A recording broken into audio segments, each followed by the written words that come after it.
नमन जोहार करता हूं और साथ ही साथ उनको भी धन्यवाद देना चाहता हूं जिन्होंने 1982 में वर्किंग कमेटी के रूप में ये सोच लाए थे कि आदिवासियों की विश्व में आबादी क्या है, उनके अधिकार समस्या क्या है, इसके बारे में पहली सोच रखी। मैं धन्यवाद उन लोगों को भी देना चाहता हूं जो 23 दिसंबर 1994 में संयुक्त राष्ट्र संघ में बैठ करके उन्हें तय किया कि 9 अगस्त को विश्व आदिवासी के रूप में दिवस के रूप में मनाएंगे। ये सोच रखी। इन सभी को मैं धन्यवाद देना चाहता हूं मंच के माध्यम से।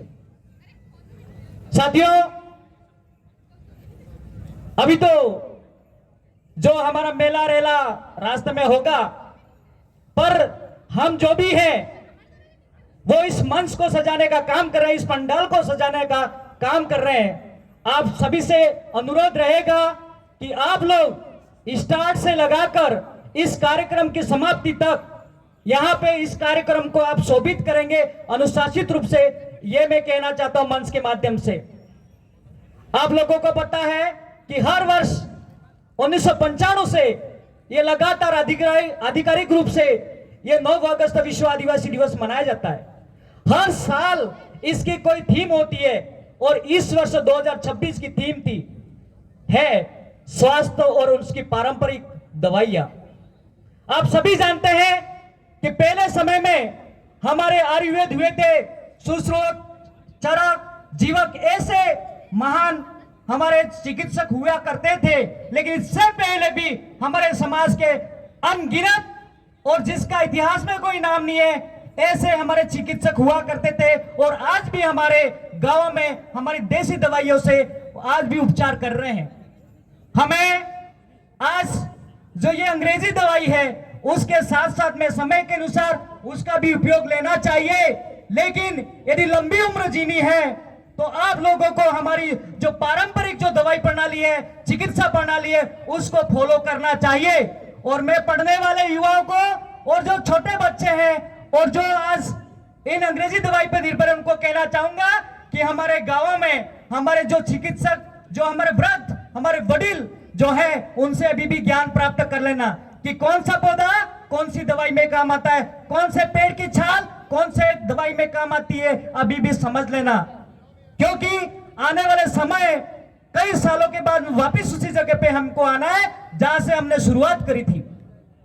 इस बात को हमें ध्यान रखना है। आज लोग सब जानते हैं हमारा समाज का जो ये वर्तमान में जो यहाँ पे आए हैं वो तो उनका शारीरिक बनावट अच्छा है, वो हर काम कर लेते हैं।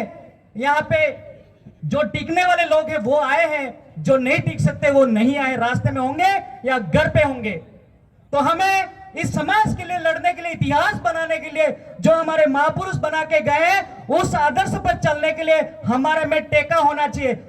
जिसमें टेका होगा वो टिकेगा, जिसमें टेका नहीं होगा वो नहीं टिकेगा। इस बात का हमें ध्यान रखना है। इसलिए हमारे जो बच्चे हैं अभी वर्तमान समय में जो पढ़ रहे हैं, आपसे कहना चाहूंगा हमें विभिन्न प्रकार के कर्मकांड, पाखंडवाद से दूर हट करके हमें भरपूर खाना खाना है। और हमारे भरपूर खाना खाओगे आपका शरीर बनेगा तो आप लोग 10-10, 15-15 घंटे पढ़ पाओगे और खेल पाओगे। क्योंकि आज मणिपुर पूर्व के जो राज्य है उसके अलावा हमारे जो आदिवासी समाज के खिलाड़ी बहुत ही कम जा पाते हैं। हमारे लिए गर्व की बात है कि हमारे महाराष्ट्र, गुजरात से दीपक जो गावित थे वो जो आज स्वर्ण पदक जीते कॉमनवेल्थ गेम से, वो हमारे के लिए एक गौरव का समय है।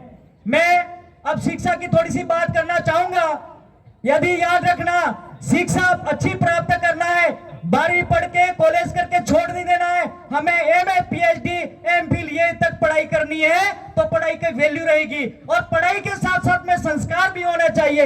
यदि पढ़ाई बड़ी उच्च श्रेणी की या उच्च लेवल की पढ़ाई करके भी यदि आप समाज और आपके इतिहास के लिए कुछ नहीं कर पाते हो, वो पढ़ाई नहीं रहेगी। इसका मतलब कह सकते हैं कि आप लिखे पढ़े हो, पढ़े लिखे नहीं कह जाओगे। इसलिए हमें पढ़े लिखे बनना है और इस बात का ध्यान रखना है। आज हमारे समाज में आप पढ़े लिखे हो जाओगे, आप विभिन्न प्रकार की जो समस्या प्रशासनिक राजनीतिक कार्य है उसका सामना अच्छी तरह से कर पाओगे आप लोग। यदि आप पढ़ते नहीं हो, समझते नहीं हो, तो आपके अधिकारों को पीछे से आप होशियार हो रहे हो। मेरी बिल्डिंग बन गई, मैं नौकरी बन गया, आज मैं लेक्चरर हूं, लेकिन मैं आने वाली पीढ़ी के लिए नहीं सोचता हूं। इसका मतलब मेरी पढ़ाई सही नहीं है, मेरे समाज के लिए कुछ नहीं कर रहा हूं, मेरे सिर्फ मेरे परिवार और मेरे घर के लिए कर रहा हूं। इसका मतलब ये समझ लेना मैं स्वार्थी हूं। मैंने समाज का सर्टिफिकेट लिया, सिर्फ मेरे के लिए लगाया था, वो समाज के लिए नहीं है। इसलिए याद रखना, जब जब आप समाज के सर्टिफिकेट, समाज के आरक्षण से नौकरी लगते हैं, आपका दायित्व बनता है इस समाज, इस देश के लिए काम करने का। आप लोगों को पता है विभिन्न प्रकार के अवसर तो है, लेकिन नौकरियां खत्म की जा रही है। आप लोगों को पता नहीं है, आप लोगों ने देखा होगा जो IAS RS जैसी नौकरी होती है, वो बैकडोर एंट्री से अंदर प्रवेश किया जा रहा है और आप लोगों की नौकरियां खत्म हो रही है, आपके अवसर को खत्म किया जा रहा है। आप लोगों ने देखा होगा अभी जो लेक्चरर सेकंड ग्रेड की जो पोस्ट हो रही है, तो सरकारों ने क्या किया, क्राइटेरिया घोषित कर दिया, 40% पास होना जरूरी है। ऐसी हमारे बस की बात है। हम तो गांवों, दूर दराज जंगलों में दूर रहने वाले लोग हैं, जहां पे सड़कें की व्यवस्था नहीं है, ऐसी जगह से भी है हम। तो हमारी जो शिक्षा जो प्राप्त करनी चाहिए, जो शहर, बाजार और राजधानी और ऐसे बड़े शहरों के लड़कों के बराबर कंपटीशन नहीं कर सकते हैं। हमें अवसर दीजिएगा, अभी तो समय बाकी है, हम आगे नहीं आ पाए। हाँ, कुछ लोग हम आ पाए। आपके जैसे अभी जो लेक्चरर की अभी रिजल्ट आया, उसमें कई कैटेगरी में 40%, जो एक सब्जेक्ट में जनरल में अच्छे नंबर लाए, लेकिन सब्जेक्ट में वो नंबर 40% नहीं ला पाए, इनको बाहर कर दिया गया। आप लोगों को ध्यान होना चाहिए कि रोस्टर क्या है, रोस्टर 24 क्या है, रोस्टर 100 क्या है, रोस्टर 200 क्या है और 400 क्या है, ये आपको ध्यान रखना पड़ेगा। शिक्षा ध्यान रखना, शिक्षा अच्छी प्राप्त करना, नहीं तो पहले समय में हमारा इतिहास था, दबा दिया गया और हमारी संस्कृति, हमारी जो शिक्षा थी, हमारी भाषा खत्म कर दी। आज हम भील हैं और भीली भाषा बोलते हैं, लेकिन आज यहाँ पे वागड़ी बोली जाती है, भीली भाषा का कोई अस्तित्व नहीं है यहाँ पे।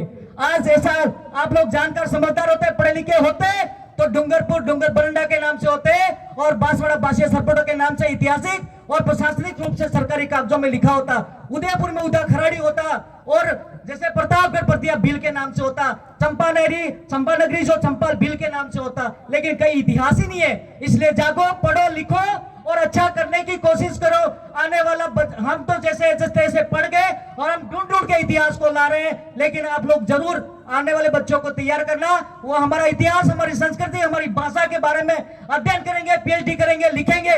मेरी PhD चल रही थी, लेकिन मैंने 3 बार लेसन दिए। मैं आदिवासी के बारे में PhD करना चाहता था, लेकिन मेरे को लेसन नहीं दिया और मैंने PhD छोड़ दी। मोहनलाल सुखड़िया यूनिवर्सिटी से मैं कर रहा था, मैंने 3 बार मैंने टॉपिक दिया, उन्होंने मना कर दिया, आप नहीं कर सकते, हम दे रहे वो करो। मैंने कहा तुम दे रहे हो, मैं नहीं करूंगा। ये मैंने सोचा, मैंने नहीं की। इसलिए आप लोग जब जब आप संघर्ष करोगे, लड़ोगे, तो आपके खिलाफ सामने से समाज और प्रशासन सब भी तैयार होंगे। हमारे समय जैसा काम करने वाले लोगों के बार बार ट्रांसफर होंगे, APO होंगे, विभिन्न प्रकार की कार्रवाई होगी, लेकिन आप अग्रणी पंक्ति के लोग हैं, डरना नहीं है। पीछे कदम बढ़ा दिया, कदम आगे बढ़ाना है, पीछे नहीं बढ़ाना है। इन्हीं बातों के साथ में 2 पंक्तियां कहना चाहूंगा। यदि हमें इसके साथ में जल जंगल जमीन, आज ये जो बेतवा कैंट जो दरिया है, वहां पे अभी हमारे लोगों को विस्थापित किया जा रहा है, तो वहां पे अपन को इस तरह से आंदोलन आज इनके हो रहे हैं, तो आने वाले देखो, पास में आग जली है तो धुआं जरूर तुम्हारे पास आने वाला है। याद रखना, आज वो तड़प रहे तो कल तुमको भी तड़पना है, विस्थापित होना है। तो हमें इसके साथ साथ में जल जंगल जमीन को भी बचाना है। तो हम तो हमारी पहचान जल जंगल जमीन से। मैं 2 पंक्तियों के साथ मेरी बात को खत्म करना चाहता हूं कि जल जंगल हमारी पहचान है। अरे जल जंगल हमारी पहचान है, प्रकृति रक्षा ही हमारा ईमान है। मिटने न देंगे कभी अपनी संस्कृति को, अरे मिटने नहीं देंगे कभी हमारी संस्कृति को। यही आदिवासी की असली पहचान है, यही आदिवासी की असली पहचान है। सबको जय जोहार, जय आदिवासी, जय बिल पटेल, जय भारत, जय संविधान, सबकी जय। बहुत बहुत धन्यवाद।